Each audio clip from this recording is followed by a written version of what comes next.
Hey everyone, welcome back to the Push Pace Podcast, a podcast where we talk about anything and everything to discuss and learn about what it means to push ourselves towards better and happier versions of ourselves. And today is going to be a very interesting topic. We're going to rehash the topic of exercise frequency, bringing up, I want to dig and dive a little bit deeper into understanding how different ways of exercise frequency work for different people, and essentially how there's no one size fits all as far as how much you should exercise to achieve your fitness goals. So we're going to dive into this with a little bit of a story, and this is a recent story that I heard about someone who had lost a significant amount of weight over the last year or so.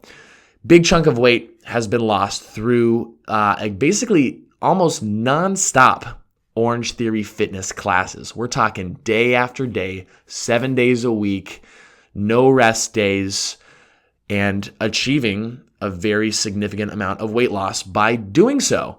Now, for those of you that know me or follow my content or listen to, sort of what I preach and prescribe, I try to, I stick to I believe with what Orange Theory believes as far as these types of high intensity 1 hour classes, that they are optimized at 3 to 4 times a week.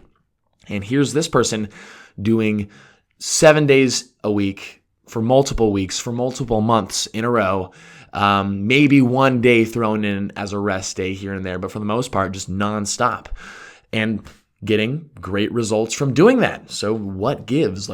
How is this? Why is this happening? If the ideal is 3 to 4 a week, should you start doing 7 a week? What gives? So let's talk about that. What I want to rethink about the idea of the 3 to 4 workouts a week, why I prescribe that, and why I think that is the best. As far from a high intensity interval training, like full body class standpoint, why that works the best ideally is because it goes with the philosophy of truly maximizing your output and your effort each and every class that you do that with. Because if you are truly taxing your body to its absolute maximum potential for a class, you cannot physically do that 7 days in a row. So the idea is if you can give your absolute best for that day, and then give yourself a rest day, and then come back and do it again, maybe putting together 2 classes in a row to get that maybe sort of 4 a week. The idea, though, is, again, you're committing your maximum effort to that class, and then you're taking your recovery as your body will need it. So how do we possibly, string together 7 workouts in a row? Well, the idea is that these 7 workouts that are done, they're being done from a physiological standpoint at not maximum intensity. Now, as far as losing weight goes, that's not necessarily a bad thing, because we've talked about this before as well, that the success of weight loss comes down to your consistency in being able to establish a caloric deficit, which means you're eating less calories than your body needs throughout the day. And if you can do that consistently, week to week, you're going to lose weight regardless of how much you're exercising. And this is where I want to bring to the point of exercise frequency in terms of, some cultures around the world, some of the healthiest populations have no structured exercise whatsoever. They don't go to fitness classes. They don't lift weights.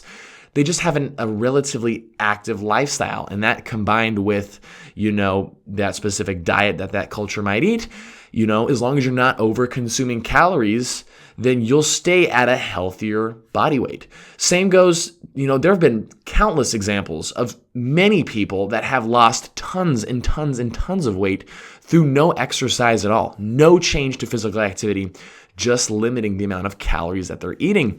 And so that's kind of the moral of the story, is when it comes to weight loss, you have to be eating less calories than your body needs. Plain and simple, regardless of what exercise type that you do. Now let's talk about exercise type, because this is really interesting too, because we've talked about how like I said, a lot of cultures around the world have no structured forms of exercise. They just have very active lifestyles. And that's what keeps them at for the most part, a healthy body weight and increases their longevity. While some people find a lot of significant weight loss through just dietary changes alone. But what about the type of fitness that you do? Some people sorry. Some people only lift weights. Some people lift weights 3 times a week, and that's it. And they're in amazing shape. 3 times a week of exercise, and we're not even talking like huffy puffy, breathing hard exercise. We're talking about just weighted resistance training. That type of training combined with a caloric deficit can lead to very significant changes in body fat and an increase in muscle mass. As long as you're getting in the specific amount of protein based off of your own lean body mass and if you've got that muscle building goal, you're obviously aiming for a very specific, target. But if you're matching that with a caloric deficit and you're giving your body that stimulus for muscular hypertrophy, which is basically just muscle growth, then you can absolutely achieve a muscular physique that's low in body fat by doing so, by only lifting weights 3 times a week. Now, you can also look at it from the case of like a runner or a swimmer or a cyclist. Especially, let's take cycling, for example, a very non-impact exercise. You can cycle multiple days in a row, no problem, especially if most of the cycling that you're doing is very steady state, not necessarily high intensity. You could work in those high intensity intervals if you liked. But the point is doing a very non-impactful cardiovascular exercise that raises your heart rate quite a bit, burns more calories in the moment. That combined with a proper caloric deficit diet, another example of a way to lose a significant amount of weight by exercising more frequently than the weightlifter who weightlifted 3 times per week. However, the body type that you get from that type of exercise, the cycling, for instance, is going to change your body in some different ways than, pure strength training will. And this is where it really comes down to, what is your fitness goal? Is it really just to look good, or do you enjoy running or cycling through the mountains or going on big hikes or just being outdoors in fresh air? It depends on what you like about your fitness routine and what your overall goals are. Some people just want to look good and that's it. And that's why things like just, lifting dumbbells in a gym works for some people. But some people like to get out, get breathing. But depending on what you do, your body's going to look a little different. But the moral of the story as far as a weight loss, scenario is it can work either way. Exercise, no exercise, just strength training, just cardiovascular training. It can be done. And depending on the intensity of your workouts too, that as long as the caloric deficit is in place, well, then you're going to see results as far as from a weight loss perspective. Now, I want to dig a little deeper though, because for those that have a significant amount of weight to lose, like we're talking a lot, way over like a standard BMI. You got multiple, I don't know how to say it, like tens of pounds to lose, 40, 50, 60, 70, 80 plus pounds. That weight will come off very quickly if you get your diet in control. It's getting diminishing returns that we see when it comes to losing weight. Once our body gets more towards the normal body weight, that is where things get a little bit trickier as far as getting your body to lose the weight in the way you want to lose it. And that's where exercise type and intensity really come into play. Because yes, we can keep up a 70 to 80% intensity, let's say, for multiple days nonstop. That with the caloric deficit will help us lose the weight. But then if we're really trying to push our strength gains, for instance, or our performance gains as far as from a performance standpoint, like you want to be able to run faster or row faster or lift heavier, then that intensity component has to be there. And when that intensity component is as high as it needs to be, that's when the volume has to get lower. So there's a bit of a trade-off, but there's this grace period again, for individuals that have a lot of weight to lose, there's a big grace period where you're going to see the strength gains, the cardiovascular gains, the weight loss. It's all going to happen, and it's all going to be a very, very steady process. There just comes to a point where that starts to taper off. And that's when it's really, really important to consider your frequency and the type of the exercise that you do. And for those that know me and follow what I preach, I talk about the longevity of your fitness journey, understanding that this is a journey from now until the day you die, and it's going to have its ups and downs.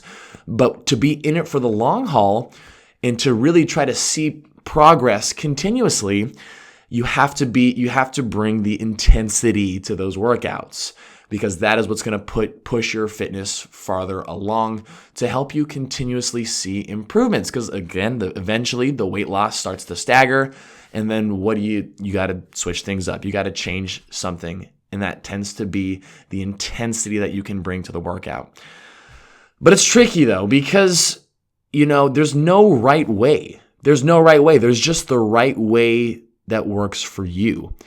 And for some people, having that doing it every day, thing, it's almost like brushing your teeth or putting on your pants. It's just something that you do every day, and you need that everyday consistency of it to keep you going.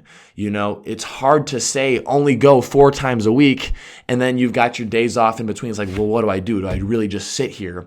If you're not really sure what to do, then you may this just feels odd. Hopefully you get what I'm saying. You have to find the way that works for you. But if you're in a setting, for instance, and I'm just saying this from a coaching perspective, if you're in a setting where you're like, hey, I'm here every day, working out every day, and I plan on going every day, then you need to let the person, the coach, for instance, let them know that. That way we don't try to push you over the limits. Because, if you're coming to like my fitness class, for instance, I'm going to push you as hard as possible, thinking that you're going to take those off days in between, off day is not necessarily the best word. The idea is, think of it as more of like an active recovery where you're doing something else that's not as intense, because it all comes back down to balancing the volume and the intensity. If your volume's going to be super high with the fitness stuff that you do, your intensity can only be so high. But if you're bringing that intensity, the volume can be lower and you can still see the results. But this all folds back to understanding that if you're serious about losing weight, you got to be in control of what you're eating. And you can't be eating more calories than your body needs, or your body's going to store it as fat, and you're not going to lose fat. Whether it's carbs or protein or fat, too many calories, extra fat on your body. Less calories than your body needs, you're going to start pulling from the fat stores. It's just how it works. So the moral of the story for all of this is get yourself in a caloric deficit and find the way that works for you. And just make sure that all parties involved know what you're doing. Explain your goals. Communicate, not just to your coaches, but to your loved ones and those that are in your support circle too. When you can tell people what your goals are, that almost gives yourself a sense of accountability too, where you say like, wow, like I told these people I'm going to do it. Well, I'm going to freaking do it. So you have to find the way that works for you and understand that not every way is going to work for every single person, or there's no one right way to do it all. So just thought that was an interesting talk, something to ponder and think about for your own fitness goals. And I'd really like you to, as we kind of close off this episode, in going into this week, think about what really is your fitness goals like in the moment. What are you expecting long term? What do you want long term? What do you want yourself to look like? Or what experiences do you want to have? Are you doing fitness for more than just yourself? These are the things to think about. And then it's time to start tailoring your approach to those fitness goals to work for you. Hope you guys enjoyed the discussion. Please let me know your feedback down in the comments below. I would know it was kind of a big ramble, and I'm pretty sure I said caloric deficit like a gazillion times, but that's only because it's true. Anyway, thanks so much for tuning in. Please rate the podcast. If you haven't already, honest feedback, give it to me, because I just want to know how I can make this the best experience possible for all of us together. So thank you so much for listening, and I'll see you guys, or you'll be back. I'll be back for the next Push Pace podcast. See ya.